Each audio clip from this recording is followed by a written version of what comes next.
소설 신인간혁명 1권 제3장 금추. 신천지 미국의 행복의 종자를 몇 번이고 뿌리면서 야마모토 신이치의 평화여행은 계속되었다. 그가 가는 곳은 희망의 빛이 쏟아지고 즐거운 환희의 파도가 퍼져갔다. 10월 6일 아침, 신이치 일행은 샌프란시스코를 출발하여 시애틀로 향했다. 제트기로 서해안을 북상하는 약 2시간 정도 걸리는 항공여행이다. 해외 담당의 보고에 의하면 시애틀에는 20명 정도의 멤버가 있으나 아직은 좌담회조차 열 수 없는 상태라고 했다. 또 이번 방문에 대해서도 편지로밖에 연락할 수 없었기 때문에 마중 나올 수 있는지도 모른다고 했다. 불안감이 더해지는 여행이었다.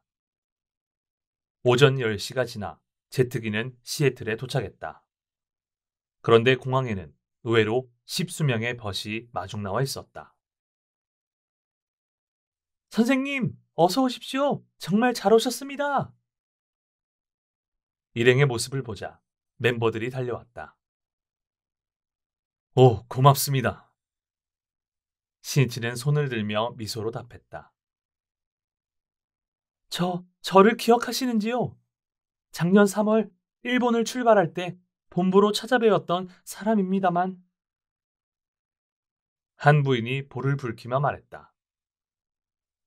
네, 기억하고 있습니다.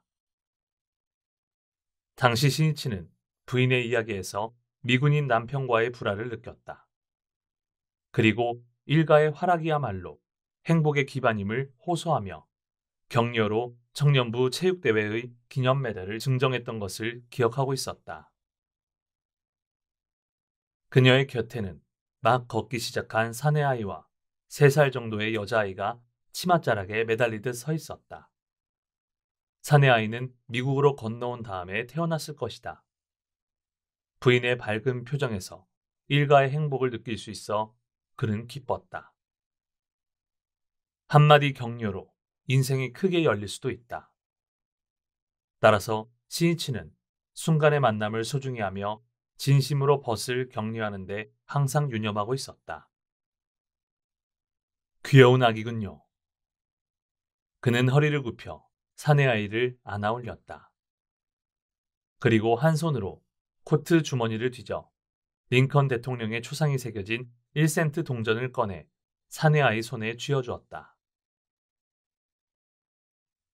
미안, 선물 줄 게 없네. 사내아이는 신이치 품 안에서 동전을 움켜쥐며 와 하고 소리를 지르며 천진난만하게 웃었다. 어린아이를 안아 올려 달래는 야마모토 신이치의 친근감 넘치는 모습을 접하자 긴장한 부인들의 표정이 곧 부드러워졌다. 카메라를 손에 든 젊은 부인이 외쳤다. 선생님, 기념 촬영을 해주세요. 네, 그럽시다. 모처럼 이렇게 와주셨으니. 신이치를 중심으로 모두가 나란히 서려고 하자 그는 살짝 뒤로 물러났다. 모두 의아한 얼굴로 신이치를 보았다. 여러분이 앞에 서세요. 저는 뒤에서 찍겠습니다. 뒤에서 여러분을 지키고 싶습니다. 그것이 신이치의 솔직한 기분이었다. 회장으로서 광선유포를 지휘하는 것은 당연하지만 그의 마음은 항상 그늘에서 동지를 위해 진력하는 데 있었다. 신이치의 말에 멤버들은 놀라움을 감추지 못했다. 그들이 갖고 있던 회장에 대한 이미지와 큰 차이가 있었기 때문이다. 신이치의 태도는 일반적으로 보이는 세간의 지도자들의 권위적인 행동과는 정반대로 스스럼 없는 데다가 인간의 따뜻함과 성실함이 배어나오고 있었다. 기념 촬영이 끝나자 신이치는 말했다. 그럼 숙박할 호텔로 갑시다. 와 하고 환성이 올랐다. 모두들 대단히 기뻐했다. 그런데 동행 간부만은 이렇게 많은 사람이 호텔에 몰려가도 괜찮을지에 대해 안절부절했다. 몇 대의 차로 나누어 타고 호텔로 향했다. 시애틀은 바다와 산으로 둘러싸인 풍광 명미한 도시였다. 태평양으로 이어지는 엘리어트만을 따라 바다 가까운 곳까지 구릉이 뻗어 있고 무거진 나무숲 저편에는 후지산을 닮은 레이니어산 정상이 은빛으로 빛나고 있었다. 위도는 홋카이도 북단보다 위쪽에 위치하고 있지만 기온은 도쿄보다 약간 낮은 정도였다. 태평양에서 불어오는 겨울의 차가운 바람은 대안의 올림픽 반도가 가로막고 있고 내륙에서 부는 한풍은 동쪽으로 가로놓인 캐스케이드 산맥이 막아주고 있기 때문이다. 가장 추운 1월에도 평균 기온이 섭씨 5도라고 한다. 그래도 여름의 섬 하와이를 거쳐온 신이치는 상당한 추위를 느꼈다.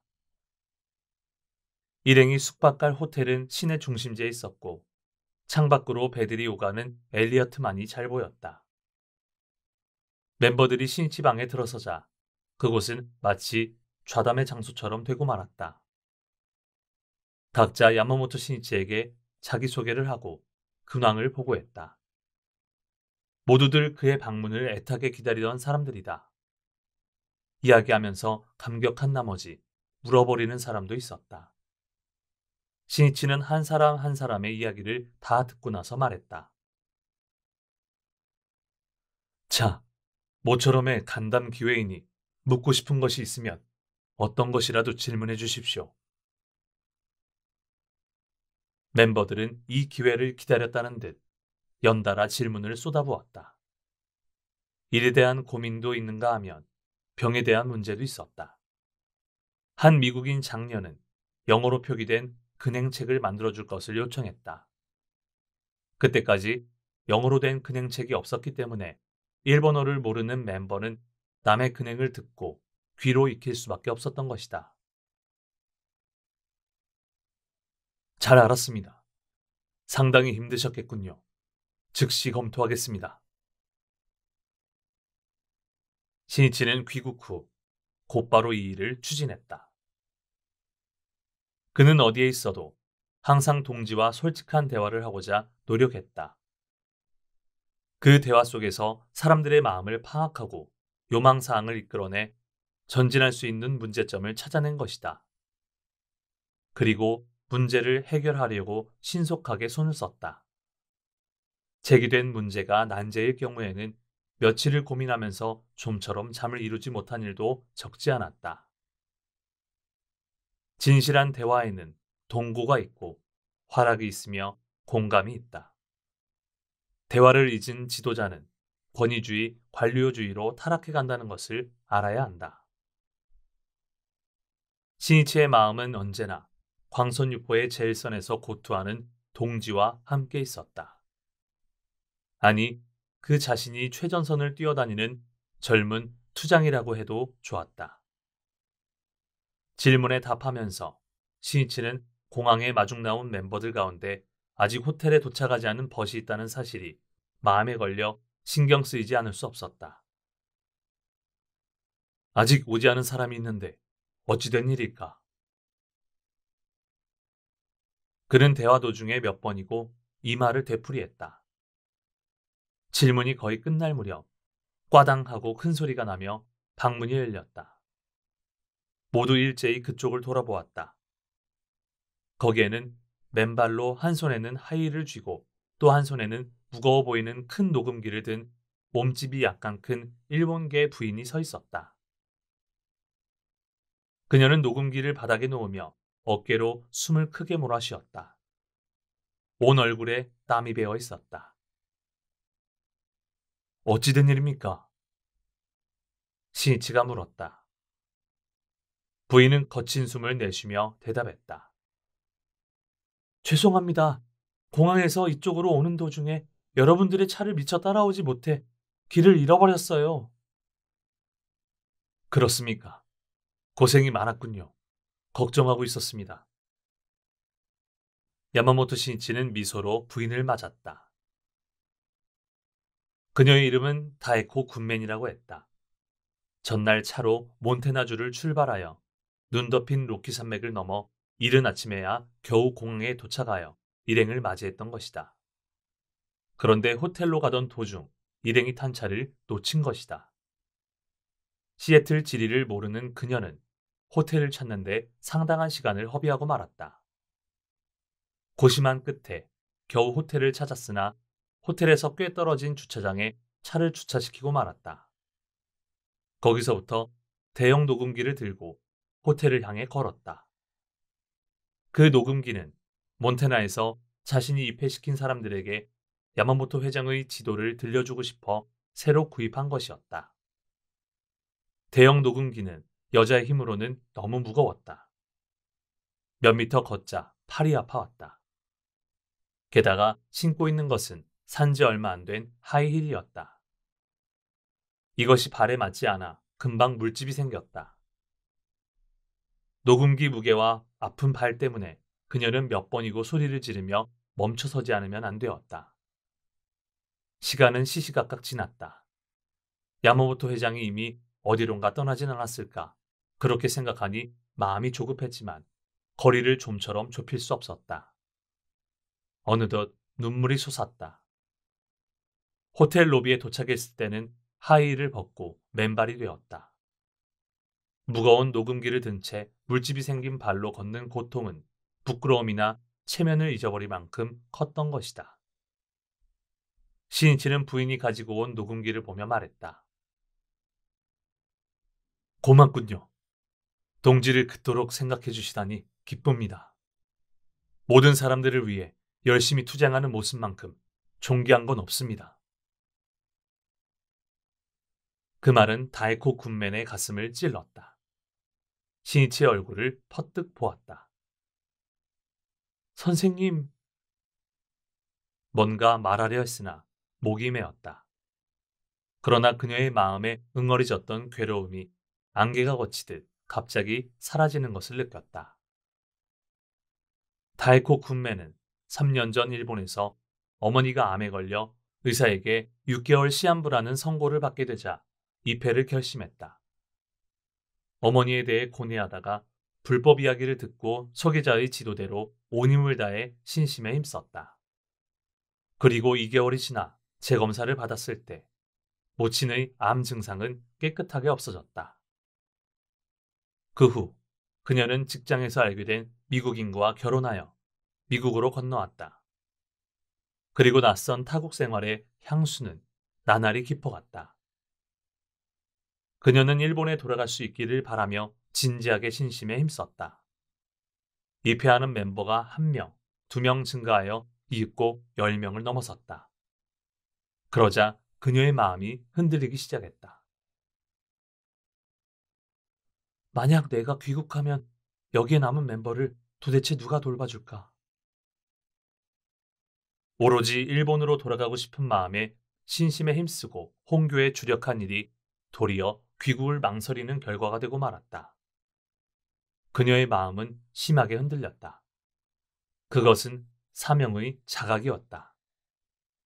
그러던 차에 야마모토 신이치 회장 일행의 방미 소식을 듣고 그녀는 어떻게든 회장을 만나고 싶다는 생각에 밤새 차를 운전하여 달려온 것이다. 모두를 위해 열심히 투쟁하는 모습만큼 존귀한 건 없습니다. 라는 신이치의 말을 듣는 순간 그녀는 감격과 함께 결의가 솟구쳤다. 이 미국 땅에서 싸우자. 나를 신뢰하고 신심을 시작한 동지를 위해. 인간성의 광채란 이타의 행동에서 나오는 빛이다. 벗을 위해 사람들을 위해 살아감으로써 인간은 비로소 인간이 될 수 있다고 해도 지나친 말이 아니다. 그리고 거기에 작은 에고의 껍질을 부수고 자신의 경애를 크게 넓히고 연마하는 길이 있다. 신이치는 몬태나 땅에서 법을 구하여 찾아온 부인의 한결같은 구도의 모습이 기뻤다. 광활한 미국 각지에서 광포의 사명에 살아가는 지용의 벗이 용출하고 있음을 느꼈다. 실로 세계의 광포의 때가 도래한 것이다. 신이치는 호텔에 모인 멤버에게 영업한 학회 소개서인 창가 학회, 더 소카카키와 환이라는 글자를 물들인 수주보를 선물했다.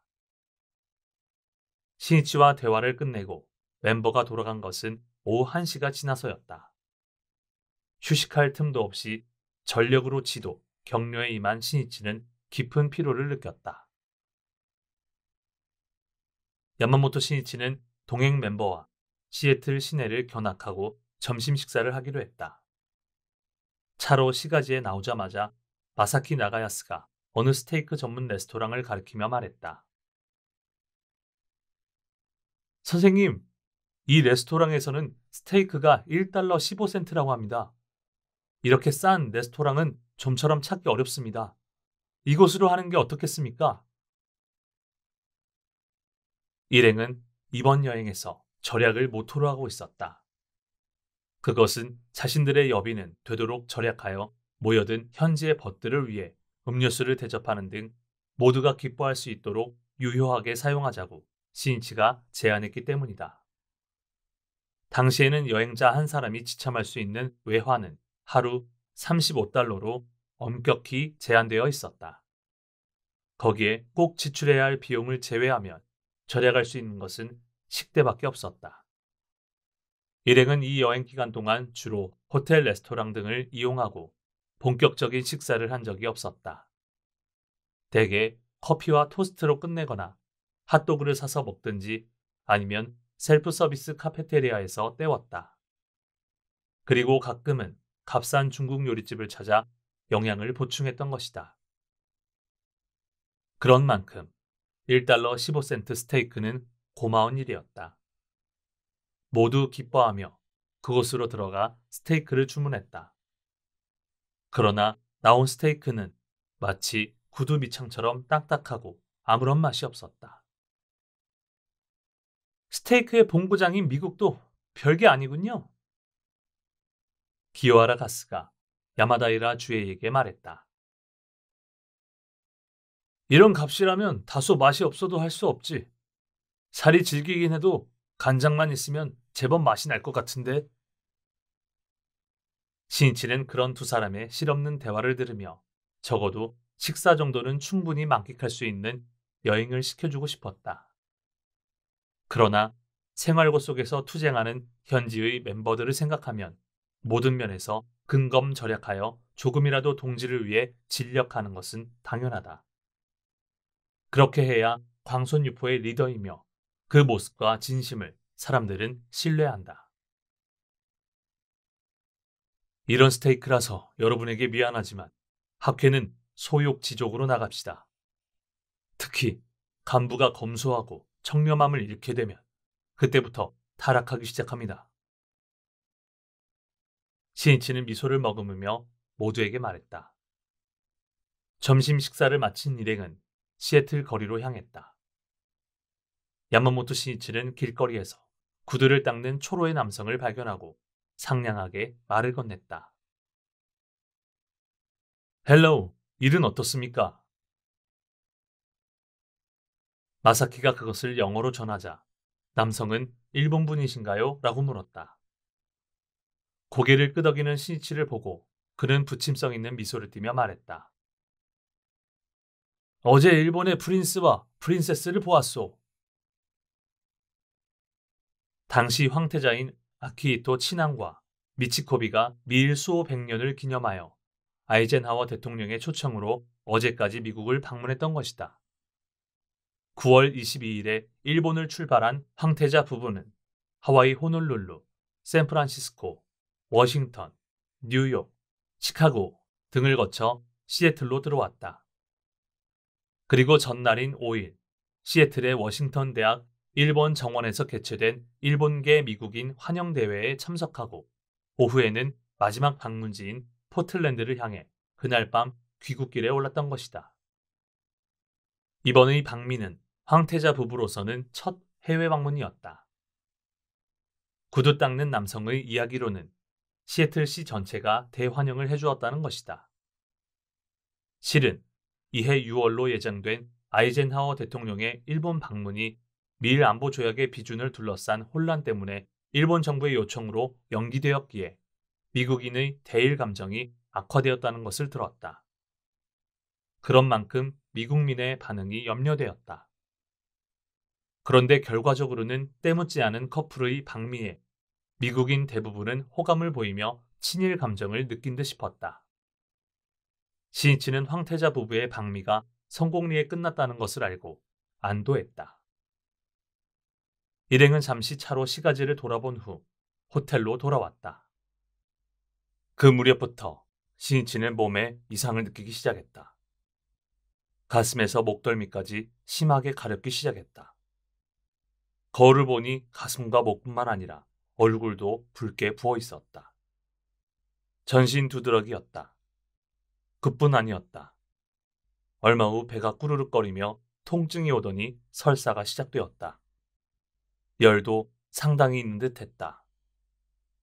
신이치는 잠시 쉬고 나면 좋아질 것으로 생각하고 침대에 누웠으나 발열 때문인지 오한으로 몸이 부들부들 떨렸다. 그는 침대 위에서 입술을 깨물었다. 점심때의 스테이크가 몸에 맞지 않은 듯 싶었다. 게다가 시차로 인한 피로와 수면 부족, 하와이와 온도차가 심했던 것까지 겹쳐 원래 병약했던 그의 체력이 현저하게 떨어졌을 것이다. 지참해온 약을 먹었으나 가려움도 설사도 오한도 좀처럼 낫지 않았다. 이날 밤에는 좌담회가 잡혀 있었다. 언제까지고 쉬고 있을 수는 없었다. 그는 침대에서 일어났다. 그때 노크 소리가 났다. 문을 열자 주조 기요시가 서 있었다. 주조는 두드러기가 번진 신이치의 얼굴을 보고 놀라면서 물었다. 선생님 어떻게 된 일입니까? 두드러기 같네. 설사도 조금 하고. 의사를 부르겠습니다. 괜찮네. 약도 먹었으니 좀 쉬면 좋아지겠지. 주조는 다짐하듯 말했다. 선생님, 오늘 좌담회는 쉬십시오. 조금 전에도 많은 멤버를 만나시고 또 앞으로 여행이 계속되는데 몸 상태에 신경을 써주십시오. 그렇지만 모두 즐거워하며 기다리지 않는가. 그래도 만약 무리라도 하셔서 쓰러진다면 큰일입니다. 좌담회도 지구의 결성도 저희들이 맡겠습니다. 적어도 오늘만은 쉬십시오.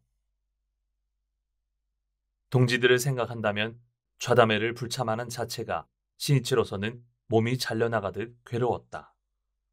그러나 주조의 말에도 수긍이 갔다. 이제 막 시작된 해외 방문의 여행이기에 지금부터 캐나다와 브라질에도 가야 했다. 만약 병으로 쓰러져 더 이상 행동할 수 없다면 더 많은 동지를 슬프게 할 것이다.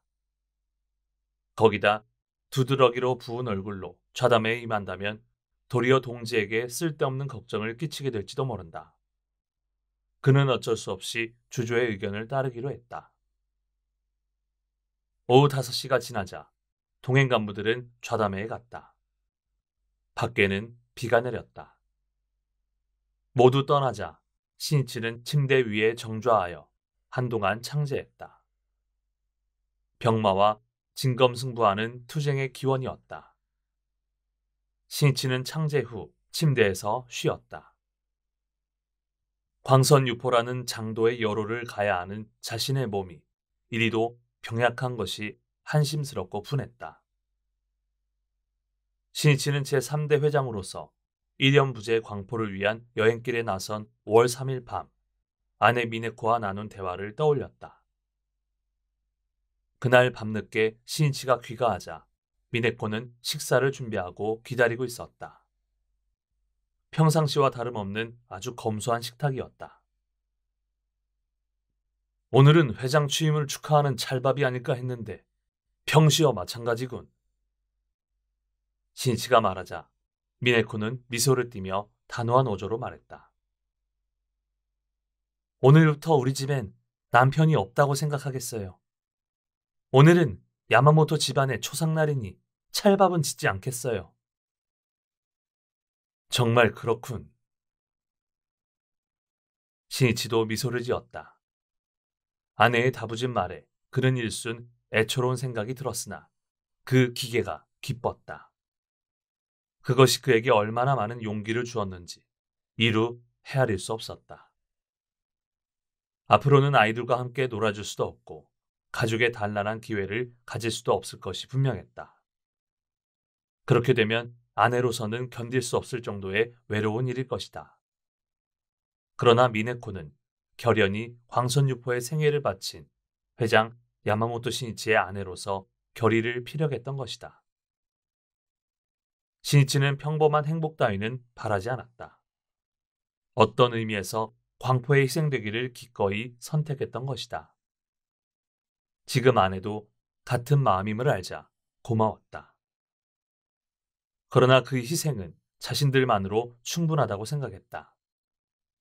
그 대신 동지의 가정에 안온하고 단란함의 꽃이 피기를 바라고 모두가 행복을 만끽하기를 원했다.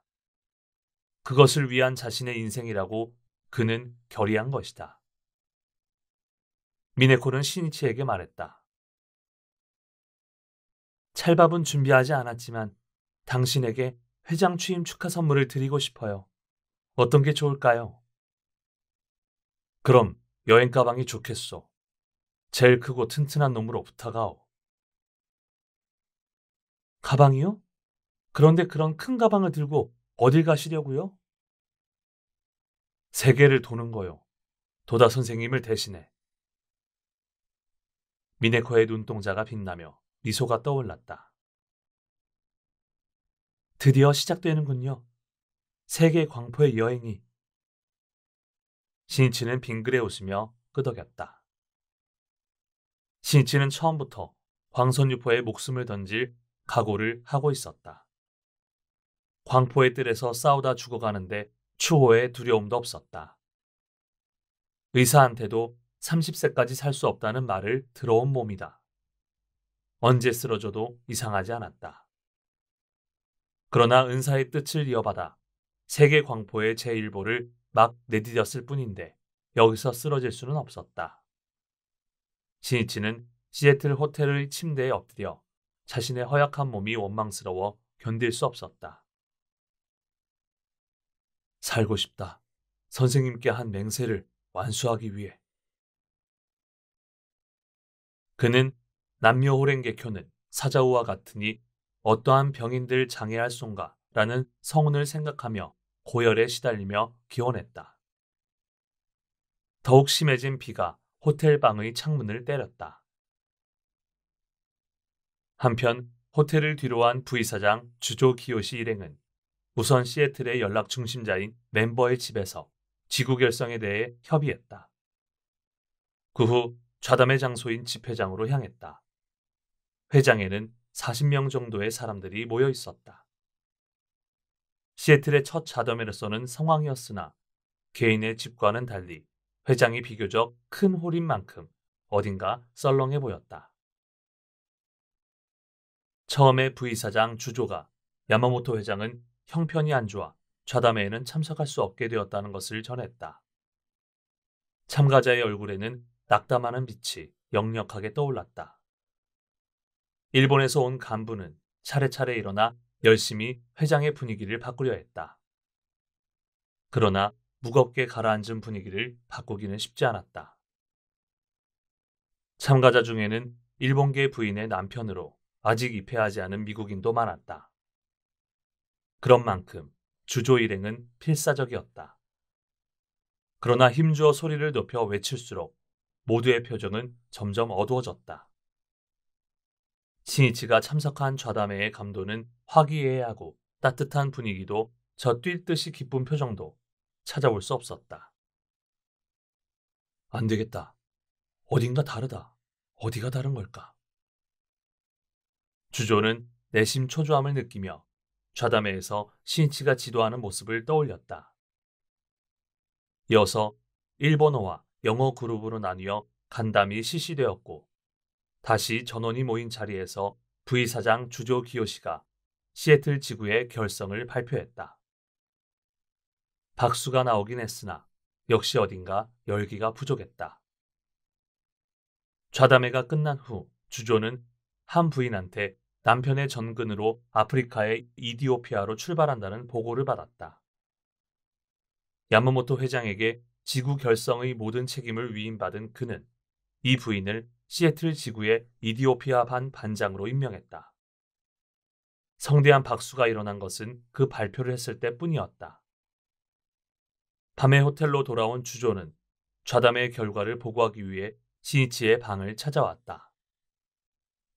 시니치의 두드러기는 차츰 없어지기 시작했으나 설사는 여전히 계속되고 열도 내리지 않았다.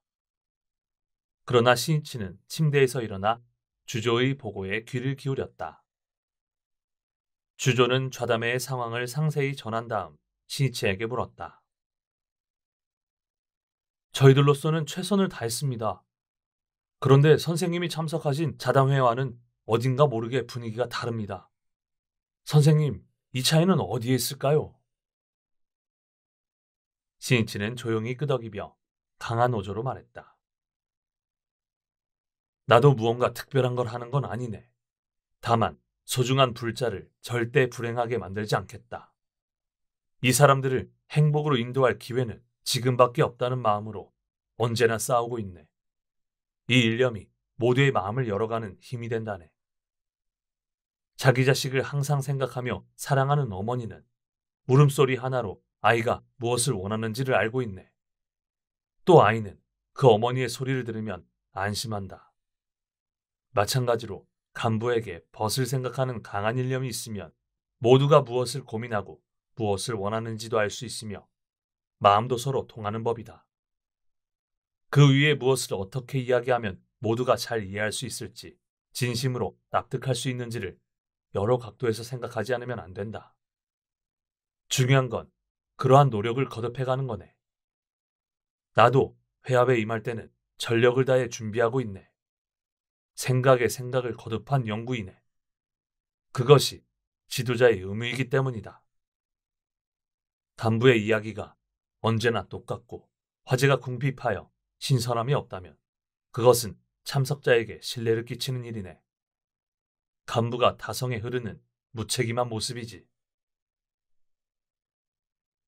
주조는 시니치의 이야기를 들으며 자신의 자세를 심히 부끄럽게 생각했다. 야마모토 시니치의 컨디션은 다음날 아침이 되어도 좋아지지 않았다. 열이 내리지 않아 일어나 걸으면 다리가 휘청거렸다.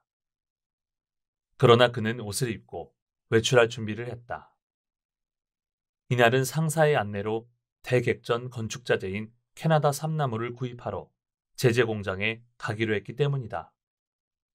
안내받은 제재공장에는 넓은 물 웅덩이가 있고 거기에 거대한 캐나다 삼나무가 쌓여 있었다. 큰 것은 직경 3m짜리도 있었다. 그것을 기계에 걸면 마치 양갱을 자르듯 순식간에 제재되는 모습이 장관이었다. 신이치는 캐나다 삼나무의 재질 등을 하나하나 확인하고 이 삼나무를 구입하기로 결정했다. 돌아오는 길에 일행은 시애틀의 명소인 워싱턴 호수에 들렸다. 이 호수는 운하로 바다와 연결되어 있고 호수와 바다의 낙차가 있기 때문에 수위를 조정하는 수문이 만들어져 있었다. 이 수문이 닫히고 배가 운하를 오가는 모습을 바라보고 있는데 비가 부슬부슬 내리기 시작했다. 호수에는 배다리가 떠 있었다. 일행은 이 배다리에 서서 보았다. 호수 건너에 있는 산들이 비록 안개가 옅게 끼어 있는 가운데 노랗고 빨갛게 물든 숲의 나무들이 수채화처럼 보였다. 정말 아름답네요. 마치 그림과 같네요. 하지만 이 아름다운 잎도 곧 떨어진다고 생각하니 무상하군요. 침울한 말투로 기요하라가스가 말했다. 시니치는 그 말에 미소로 응하며 조용히 말했다. 붉게 타오르는 단풍은 나뭇잎들이 생명의 한정된 시간 속에서 자신을 힘껏 불태우며 살아가는 모습일지도 모르지. 모든 건 무상이다. 인간도 생로병사를 피할 수는 없다. 그렇게 상주의 법을 근본으로 순간순간을 완전 연소하며 자기 사명의 끝까지 살아가는 것 외에는 없다. 인생은 한정된 시간과의 싸움이네. 그러므로 니치된 대성인도 목숨은 한이 있나니 아끼지 말지어다. 끝내 원해야 할 것은 불국이니라 라고 말씀하셨다. 지금 내게 필요한 것, 그 사명을 완수할 시간이다. 최후의 말에는 시니치의 절실한 마음이 담겨 있었다. 그러나 그 깊은 마음을 헤아리는 사람은 없었다. 단풍이 든 금추의 나무들 이상으로 시니치의 마음에는 광선유포의 맹세가 선홍색 불꽃이 되어 타오르고 있었다. 일행이 호텔로 돌아간 것은 저녁 무렵이었다. 밤이 되자 전날 좌담회에서 임명된 신임 간부들이 찾아왔다. 시니치를 중심으로 앞으로 지구의 건설을 어떻게 하는가를 협의했다. 시니치의 열은 여전히 내리지 않아 몸이 몹시 나른했다. 그러나 그는 그런 모습을 조금도 내비치지 않았다. 열 때문에 붉어진 얼굴조차 멤버들은 혈색이 좋다고만 생각했다. 시니치의 광포에 대한 대확신으로 들끓는 열렬한 기백으로 시애틀 지구의 희망찬 미래를 말했다. 좌담회에 참석할 수 없었던 만큼 전 혼을 기울여 지도에 임했던 것이다. 동지의 가슴은 약동하고 꿈은 커져만 갔다. 이야기는 심야까지 이어져 모두 돌아갔을 때는 시니치는 샤워할 힘도 없었다. 그리고 다음날 새벽 5시 30분에는 다음 목적지인 시카고를 향해 호텔을 출발했다. 이른 아침인데도 공항에는 10여 명의 동지가 배웅하러 나와 있었다. 출발 전까지의 짧은 시간도 시니치는 벗과 대화를 나누는데 여념이 없었다. 발열이 계속되는 그에게는 휴식이 가장 필요했다. 그러나 그의 머리에는 영원한 광포의 길을 열기 위해 지금 마주한 벗을 전력으로 격려하는 것 외에는 없었다. 시카고행 비행기의 출발 예정 시간은 오전 7시였다. 시니치는 탑승하기 직전까지 격려를 계속했다. 그리고 대합실 소파에서 일어서는 순간 그의 몸이 휘청거렸다. 모두 놀라 숨을 삼켰다. 여러분, 배웅해 주셔서 감사합니다. 또 만납시다. 그럼 건강하게. 그러나 시니치는 아무렇지도 않은 듯 웃는 얼굴로 이렇게 말하고는 동행 간부와 함께 빠른 걸음으로 탑승 게이트로 사라졌다. 선생님은 병이 있으신 게 아닐까? 한 부인이 중얼거렸다. 모두 안색이 변했다. 병마와 격투하며 계속되는 시니치의 격려는 시애틀 동지의 혼을 세차게 뒤흔들어 홍교의 파도는 급속도로 높아졌다. 그리고 2년 반 후인 1963년 3월, 해외 최초의 수계가 시애틀에서도 실시되었던 것이다. 그때 파견된 자가 훗날 1년 종종 제67대 법주 니케닌 종문회 교학부장 아베 신노였다. 그곳에서 그가 어떤 행위를 했는지 머지않아 후세의 역사가 증명할 것이다. 야마모토 시니치 일행이 탄 시카고행 비행기는 좀처럼 이륙하지 않았다. 계기의 고장으로 출발이 대폭 지연되고 있다는 기내 방송이 전해졌다. 결국 비행기는 오전 8시 반이 지나서야 이륙했다. 일행이 시카고 미드웨이 공항에 도착한 것은 예정보다 1시간 반 정도 연착된 현지 시간으로 오후 5시가 넘었다. 시니치 일행이 공항 로비에 향하자 힘찬 노랫소리가 흘러나왔다. 어딘지 귀에 익은 노래였다. 다가서면서 그것이 위풍당당의 노래임을 알았다. 로비로 나가니 10여 명의 멤버가 나란히 서서 힘찬 목소리로 열창하고 있었다. 타각의 이 누리에서 학회의 나가는 앞길을 막는 자는 그 누구냐? 미국 땅에서 듣는 그리운 학회가의 일행의 가슴이 뜨거워졌다. 이 위풍당당의 노래는 교토 지부가로서 교토의 동지들이 애창하고 있었으나 교토에서 이 노래를 들은 시니치가 제안하여 학회가로 전국에서 부르게 된 것이다. 멤버들 앞에서 와이셔츠 차림으로 주먹을 쥐고 의기양양하게 지휘를 하는 것은 일본의 남자부 간부인 아오타 스스무였다. 주조 기요시가 외쳤다. 아니, 아오타군이 아닌가? 뉴욕에 오기로 하지 않았는가? 아오타 스스무는 대학부 시절에 도쿄대학 법학영 연구회 멤버로서 도다조세이한테 직접 훈련받은 기회를 가졌으며 대학 졸업 후에 석유회사에 취직했다. 그리고 7월 말부터 3개월 예정으로 석유화학 장치를 설계하고자 미국으로 파견되었다. 그는 미국에 체제하는 동안 야마모토 회장의 역사적인 미국 지도가 실시된다는 것을 생각하며 가슴 설레었다. 아오타는 선발대라는 자각으로 동지들의 격려로 바쁘게 뛰어다녔다. 그는 광선유포의 리더 신이치의 제자로서 멤버와 함께 홍교의 물결을 일으켜 회장 일행을 맞이하겠다는 결의를 했다. 뉴저지주에 체제하고 있던 아오타는 당초에는 뉴욕에서 회장 일행을 맞이할 예정이었다. 그런데 일행이 시카고에 도착하는 10월 8일이 휴무였기에 그는 용기를 내어 시카고로 달려왔던 것이다. 아오타는 정오 전에 공항에 도착하여 시카고의 연락 중심자인 미야코 콜맨 댁을 방문했다.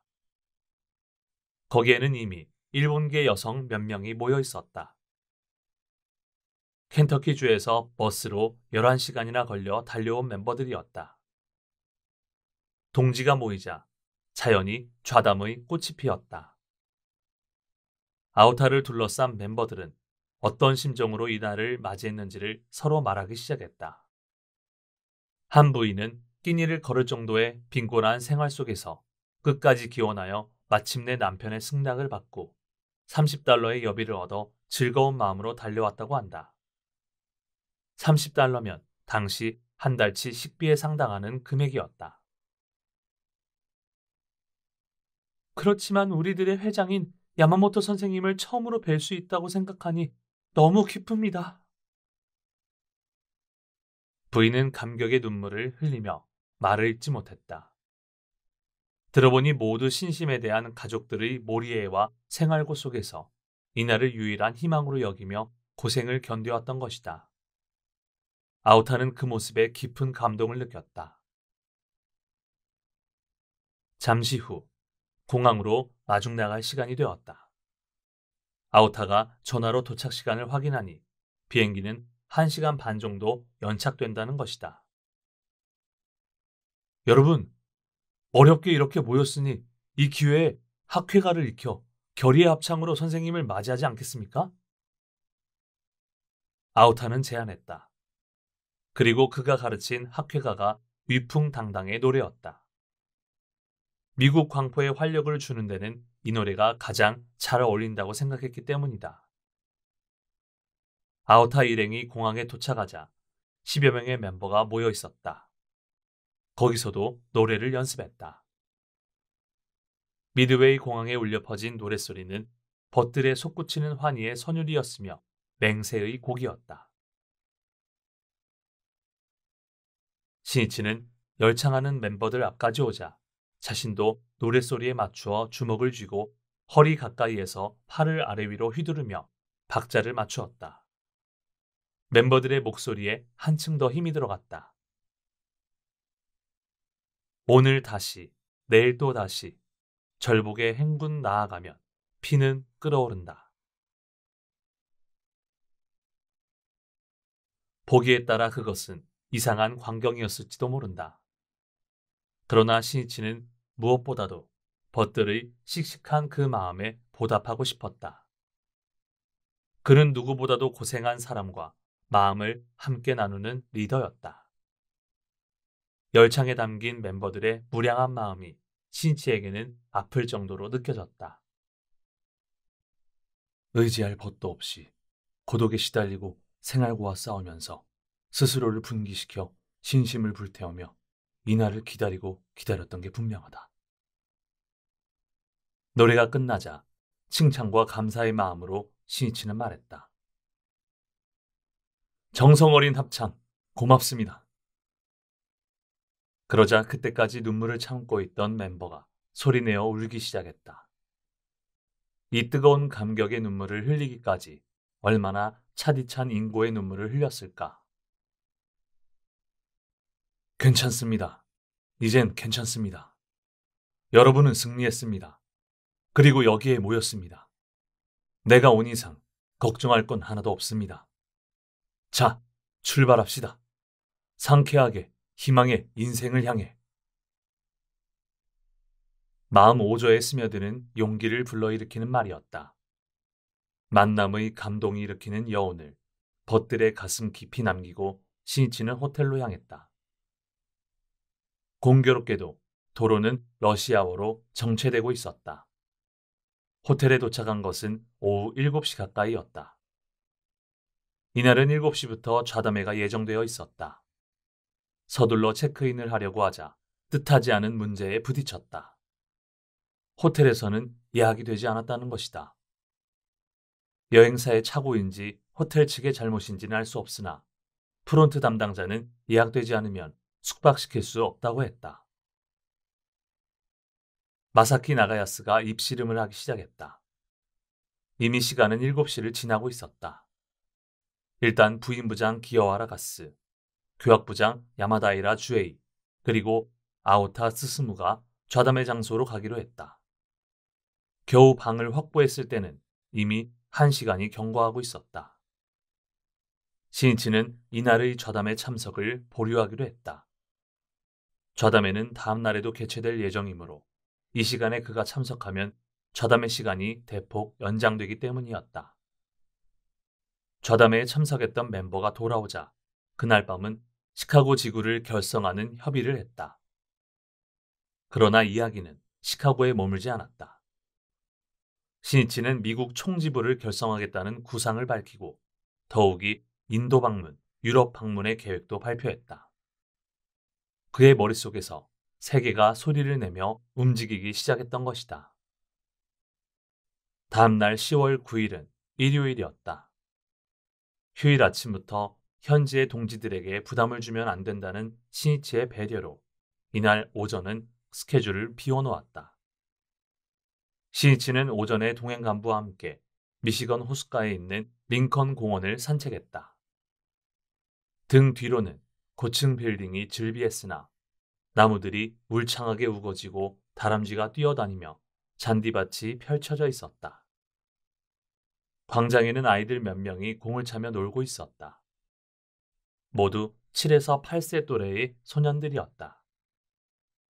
그 한쪽 옆에 있는 벤치에 백발의 노신사가 앉아 미소를 머금고 놀이에 여념이 없는 아이들을 지켜보고 있었다. 훈훈한 일요일의 공원 광경이었다. 노신사는 아이들이 볼을 허차거나 하면 웃으면서 성원을 보냈다. 하나, 둘 다른 아이들이 올 때마다 소년들은 불러들여 놀이의 인원수를 불렸다. 그때 점퍼 차림의 한 소년이 다가왔다. 그런데 그 소년에게는 아무 말도 건네지 않았다. 그 소년만이 흑인이었다. 소년은 한쪽 나무 그늘에서 줄곧 공놀이를 보고 있었다. 노신사도 소년을 무시했다. 또 다른 아이가 달려왔다. 모두가 손짓으로 불러들여 놀이의 친구로 끼워주었다. 그러나 흑인 소년에게는 말을 건네지 않았다. 아이 하나가 헛발질로 엉덩방아를 찧었다. 그러자 흑인 소년은 큰 소리로 웃으며 야유했다. 그때 벤치에서 노신사가 벌떡 일어나 얼굴을 붉히며 소년을 큰 소리로 꾸짖었다. 소년은 노신사를 노려보았다. 분노와 슬픔으로 가득 찬 불타는 눈이었다. 그리고 내뱉듯 무언가 말하고는 등을 돌려 뛰어가 버렸다. 그 어깨는 분함으로 떨리고 있었다. 신이치의 얼굴은 어두워졌다. 그는 소년을 뒤쫓으려고 했으나 소년의 모습은 이미 보이지 않았다. 신이치는 강한 분노를 느꼈다. 그의 주먹은 떨리고 있었다. 그것은 흑인 소년에 대한 비인도적인 처사가 통용되는 사회에 대해 억누를 수 없는 노여움이라고 해도 좋았다. 링컨 대통령의 노예 해방에서 100년을 맞이하는 이때에 그의 이름을 붙인 공원에서 일어난 사건이었다. 그것은 사소한 광경이었을지도 모른다. 그러나 그는 그 배후에 있는 차별의 어두운 심연을 들여다보고 말았다는 생각이 들었다. 야마모토 신이치는 생각했다. 저 소녀는 어떤 심정으로 이곳을 떠나갔을까? 이런 처사가 일상 다반사라고 한다면 소년의 마음은 얼마나 무참하게 짓밟혔는지 이루 헤아릴 수 없다. 그 마음의 상처는 분명 분노와 비애의 피투성이가 되었을 것이다. 신이치는 소년의 미래를 생각하니 가슴이 아팠다. 당시 미국은 훗날 블랙 레볼루션이라고 불리는 일대 전환기를 맞이하여 공민권 운동이 활발했던 시대였다. 1954년 미합 중국 최고재판소가 공립학교의 이종 격리는 헌법 위반이라는 판결을 내렸고 그것을 계기로 격리, 즉 차별을 철폐하려는 사람들의 의식은 급속도로 고조되었다. 그리고 다음 해인 1955년 12월 엘라베마주의 주도인 몽고메리에서 흑인 여성 로자 팍스의 체포에서 발단된 버스 보이콧 운동이 한창이었다. 그 무렵 미국, 특히 남부 각지에서는 흑인의 취업과 노동 임금의 격차는 물론 학교, 교통기관, 식당 등에서도 백인과 격리되는 등 부당한 차별이 공공연하게 통용되고 있었다. 버스의 좌석을 비롯하여 도처에서 인종 격리를 시의 조례로 정하고 있었던 것이다.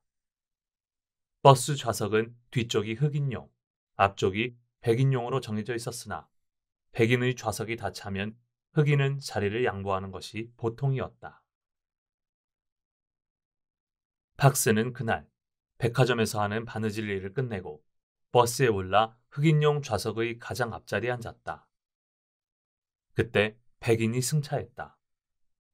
좌석은 이미 다 차 있었다. 그것을 본 운전사는 그녀와 다른 3명의 흑인 승객에게 일어나라고 명령했다.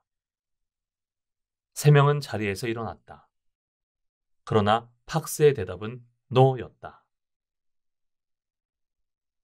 팍스는 단지 몸이 피곤했다기보다는 더 이상은 백인의 말대로 해주는데 지쳐 있었던 것이다. 운전사는 협박조의 말을 퍼부었다. 널 집어넣겠어! 그래도 팍스는 자리에서 일어나지 않았다. 그리고 경찰에 체포된 것이다. 팍스의 체포 소식을 듣자 흑인들의 노여움은 폭발했다. 부당하게 차별하는 버스를 보이콧하자는 운동이 일어났다. 이 운동의 지도자가 마틴 루터 킹이었다. 그들은 어디까지나 비폭력으로 끈질기게 차별과 싸웠다. 1년 후 버스 회사는 도산 직전에 처하고 게다가 최고재판소가 교통기관의 차별 대우를 위헌이라는 판결을 내리자 강경했던 몽고메리시 당국도 차별 조례를 철폐하게 된 것이다. 버스 보이콧 운동의 승리는 공민권 운동으로 파동을 쳐 미국 전역으로 넓혀졌다. 그리고 1957년에는 흑인의 투표권 등을 인정한 최초의 공민권법이 의회에서 성립되었다. 그러나 대부분의 백인은 여전히 그것에 난색을 표했다. 또 주의 권한이 강한 미국에서는 연방정부의 결정이 모두 그대로 실시되는 것은 아니었다. 흑인 격리가 위헌이라는 판결이 나왔어도 주의 권한을 방패로 이에 반대하는 주의회가 남부에는 적지 않았다. 또 흑인과 백인의 공학은 인정해도 학교 안에서 식당이나 기숙사를 흑인이 사용할 수 없는 경우도 있었다. 또 흑인의 입학 반대를 외치며 백인이 데모하기도 하고 흑인 학생에게 린치를 가하는 사건들이 잇따랐다. 야마모토 신이치는 흑인 소년에 대한 처사를 직접 보고 인종차별 문제에 대해 곰곰이 생각했다. 부당한 차별을 철폐하기 위해서는 흑인의 공민권 획득이 불가결한 과제이다. 그러나 그것만으로는 사람들의 행복을 얻을 수 있을까? 대답은 노라고 하지 않을 수 없다. 왜냐하면 그 근본 요인은 인간의 마음에 뿌리내린 편견과 멸시에 있기 때문이다. 이 차별의식의 족쇄로부터 해방되지 않는 이상 차별은 형태를 바꾸어 보다 음습한 방법으로 되풀이될 것이 분명하다. 인간은 인종, 민족을 초월하여 본래 평등해야 한다. 그 사상이야말로 독립선언에 표명된 미국의 정신이다.